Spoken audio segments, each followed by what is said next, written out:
Surprise ko namin si Rafi. Hindi kayo pwede pumunta? No. Bakit hindi pwede? Kasi magkakaroon kayo, kakawaan kayo eh. Hindi ko na pwede lumapit sa akin eh. Bakit naman mo kayo Rafi? Hindi pa ako nanganganak. Gabi, hindi na pwede. Ako rin naman nag-aalaga kay Rafi nun. Gabi, bawal na pumasok dyan. Ikaw lang pinaproteksyonan eh. Ikaw bahala, sige. Ikaw bahala sa mga bata kapag nagkasakit pang ikaw. Wala tayong sisihan ha? Wala akong inaano. Hindi ako nag-aaral Wala sa'yo. naman dalawin ng anak ko.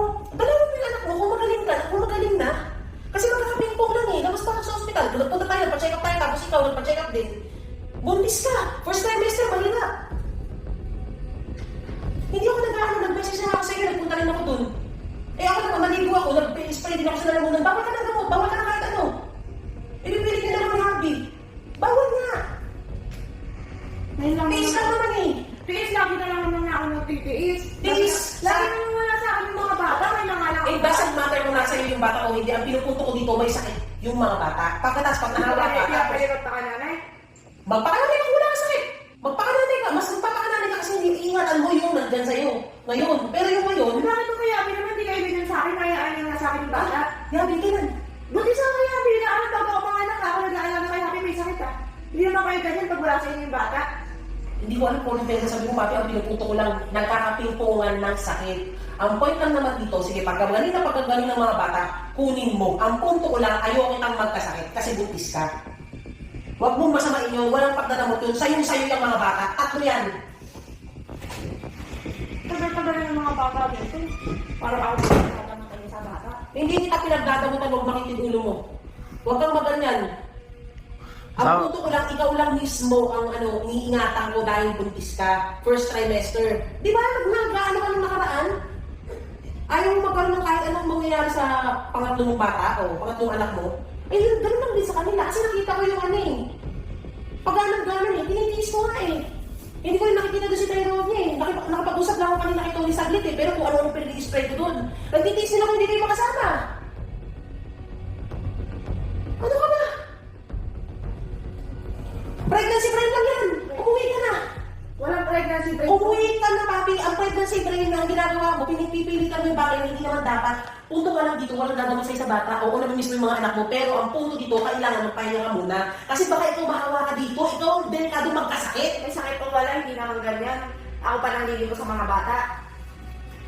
Asawa, halika na. May point si Ate Marie, may point ka rin. Halika na. May point si Ate Marie nga naman. Tsaka ano.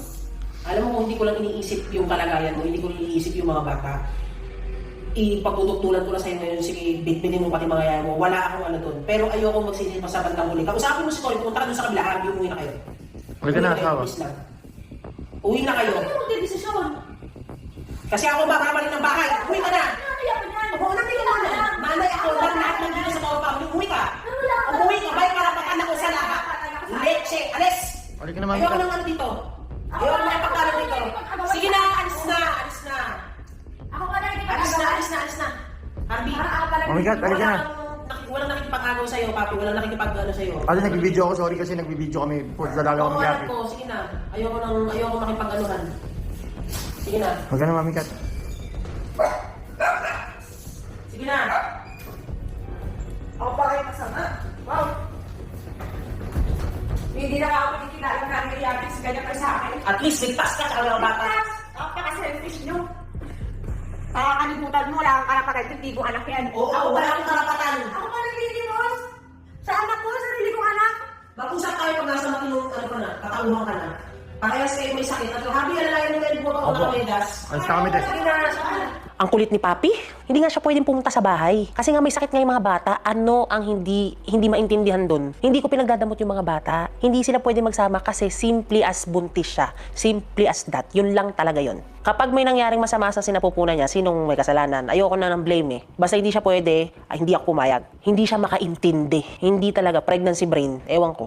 Gusto ko lang naman sila makita. Kasi nga miss ko yung mga anak ko. Sino ba namang nanay hindi gusto alagaan yung anak niya pag may sakit, diba? Tsaka alam ko namang kailangan nila ako. Yung yakap ng nanay, na comfort nila, na nandito yung mami ko, pag may sakit ako, love niya pa din ako. Yung ganun, na ano lang ako. Hindi ako ang masama dito, iniingatan ko lang sila.